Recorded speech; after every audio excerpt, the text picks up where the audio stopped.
اپنے انداز سے چہروں پر ہنسی کھلانے والے چارلی چپلن۔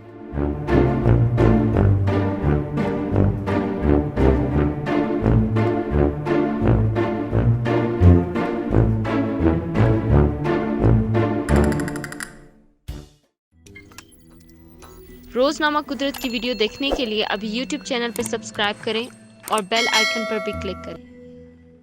دنیا کے عظیم کامیڈی آئیکن 25 دسمبر 1977 کو کرسمس کے دن دنیا سے رخصت ہوئے۔ ہاتھوں میں چھڑی، سر پر الٹی سیدھی ٹوپی، ڈھیلی ڈھالی پتلون جسے ہاتھوں سے بار بار پکڑ کر نیچے گرنے کی جستجو سے باز رکھنا، تنگ کوٹ، ناک کے نیچے ننھی منھی مونچھیں اور جب بے ڈھنگی چال چلیں تو بے اختیار دیکھنے والوں کے چہروں پر مسکراہٹ بکھر جائے۔ یہی تعارف ہے چارلس اسپینسر چپلن کا، جس کا ذکر کسی محفل میں ہو تو ان کا تصور کر کے ہی کھلکھلانے کو دل چاہتا ہے۔ خاموش فلموں کے شہرہ آفاق برطانوی اداکار نے اپنے اصل نام کے بجائے چارلی چپلن کے ذریعے زیادہ شہرت پائی۔ مزاحیہ اداکاری ایسی کی کہ ہر اداکار کے لیے سنگ میل بنے، جن کا مخصوص گیٹ اپ لالی اور بالی ووڈ کے کئی فنکاروں نے دھارا۔ کہا جاتا ہے کہ 20ویں صدی کی دو مشہور ترین غیر سیاسی شخصیات میں سے ایک آئنسٹائن اور دوسری چارلی چپلن ہے۔ 1999 ٹائم میگزین نے 20ویں صدی کے 100 بااثر ترین افراد کی فہرست شائع کی تو اس میں ہالی ووڈ کے صرف دو اداکاروں کو جگہ ملی،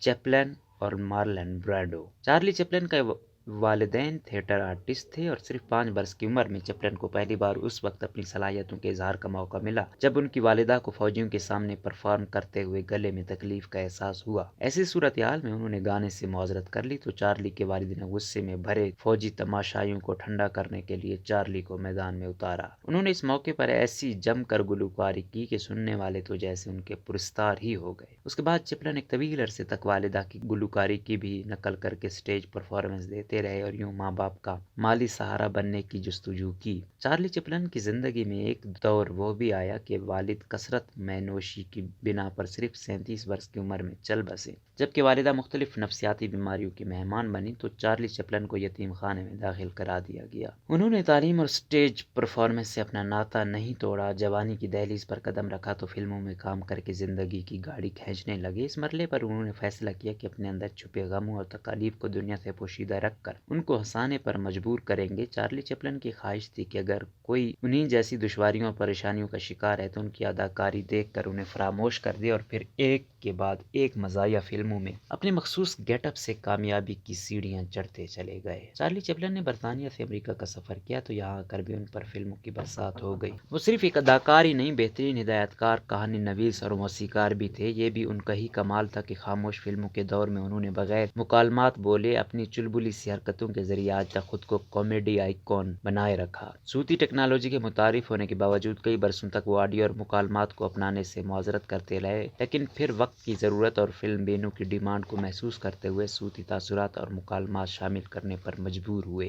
کہا تو یہ بھی جاتا ہے کہ چارلی چپلن نے اپنی مونچھوں کا انداز ہٹلر سے متاثر ہو کر ڈیزائن کیا تھا۔ اب یہ حسن اتفاق ہی ہے کہ ایڈولف ہٹلر اور چارلی چپلن ایک ہی مہینے اپریل اور ایک ہی سال 1899 میں پیدا ہوئے، جبکہ 1940 میں ہٹلر کے کردار کو مزاح کا رنگ دے کر انہوں نے دی گریٹ ڈکٹیٹر بھی بنائی، جس پر ہٹلر حامیوں کی جانب سے تنقید کا سامنا کرنا پڑا۔ اس طنز و مزاح سے بھری فلم کے آخری 5 منٹ میں انہوں نے فلم بینوں سے مخاطب ہو کر قوم پرستی اور فاشزم کے خلاف اٹھ کھڑے ہونے کی التجا بھی کی۔ چارلی نے امریکہ میں 40 برس گزارے، لیکن اس کے باوجود چپلن کبھی بھی امریکی شہریت حاصل نہیں کر پائے۔ اس سلسلے میں کہا جاتا ہے کہ ان کے کمیونزم خیالات سب سے بڑی راہ کی رکاوٹ بنے۔ اس وقت امریکہ میں کمیونسٹ کہلانا غداری کے مترادف تھا۔ ایک عرصے تک وہ ایف بی آئی کی زیر نگرانی بھی رہے، جبکہ 1952 میں جب وہ تعطیلات پر برطانیہ واپس گئے تو امریکی حکام نے ان کو دوبارہ داخلے کی اجازت بھی نہیں دی۔ تبھی دل برداشتہ ہو کر انہوں نے سوئٹزرلینڈ میں ہی سکونت اختیار کی۔ اس دوران صرف ایک بار 1972 میں انہیں امریکہ آنے کا موقع ملا، کیونکہ ان کی فلم لائم لائٹ کو بہترین موسیقی پر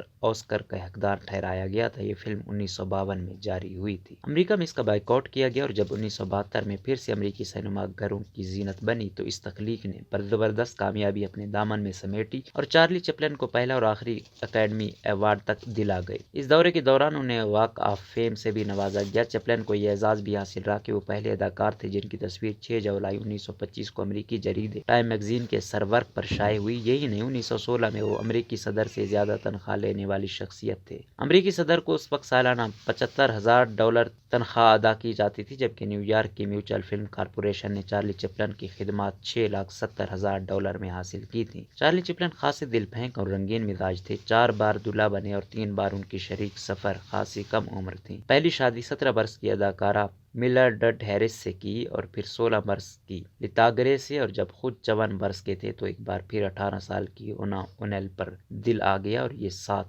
چپلن کی موت تک قائم رہا۔ چارلی چپلن کی زندگی سے جڑا ایک دلچسپ قصہ یہ بھی ہے کہ 20 کی دہائی میں امریکہ میں چارلی چپلن جیسے بہروپیوں کا مقابلہ سجایا گیا کہ کون اس کردار کو بہتر انداز میں ادا کر سکتا ہے۔ نہ جانے چارلی کو کیا سوجی کہ خود بھی اس میں حصہ لینے پہنچ گئے۔ کوئی بھی انہیں پہچان نہ سکا، لیکن اصل ڈرامائی موڑ تو اس وقت آیا جب وہ اس مقابلے میں 20ویں پوزیشن پر آئے۔ جب پوری دنیا 1977 میں کرسمس منا رہی تھی، ہر چہرہ دمک رہا تھا، خوشیاں ہی خوشیاں چہروں طرف پھیلی تھی کہ دوسروں کی زندگیوں میں انگنت رنگ بھرنے والے چارلی چپلن خاموشی کے ساتھ اس دنیا سے رخصت ہو گئے۔ یہ واقعہ بھی دلچسپی سے خالی نہیں کہ ان کی موت کے کچھ ماہ بعد چوروں نے ان کا تابوت قبرستان سے اڑا لیا اور $6 لاکھ کے عوض اس کی واپسی کی شرط رکھی۔ چارلی چپلن کی بیوہ نے انکار کیا تو انہیں سنگین نتائج کی دھمکیاں بھی دیں۔ بہرحال 11 ہفتے بعد سوئس پولیس نے چوروں کو گرفت میں لے کر پھر تابوت کو محفوظ ترین انداز میں دفنایا۔